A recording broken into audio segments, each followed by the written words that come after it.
হরে কৃষ্ণ প্রিয় দর্শক বন্ধুরা, তোমাদের সবাইকে অক্ষয় তৃতীয়া ও চন্দন যাত্রার অনেক অনেক শুভেচ্ছা ও অভিনন্দন জানাই। তো আজ হচ্ছে চন্দন যাত্রার প্রথম দিন। তো আমার সকালবেলা ভগবানের সেবা করা কমপ্লিট হয়ে গেছে। তো তোমরা সবাই একবার ভগবানের দর্শন করে নাও। তো আমি হচ্ছে এবারে দোকানে যাওয়ার জন্য রেডি হয়ে গেছি, আমি দোকানে চলে যাচ্ছি এবারে। তো আবার পরে দেখা হচ্ছে।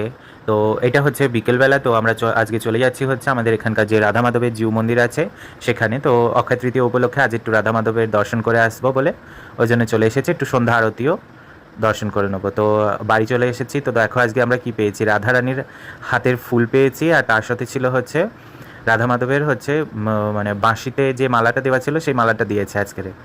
তো এরকম আমরা প্রথম পেলাম, কোনো দিন পাইনি। তো এটা, আর তার সাথে প্রসাদ পেয়েছি, আর এটা চরণে ছিল একটা, সে একটা প্রসাদ দিয়েছে, আর তার সাথে হালকা তার মিষ্টি ছিল।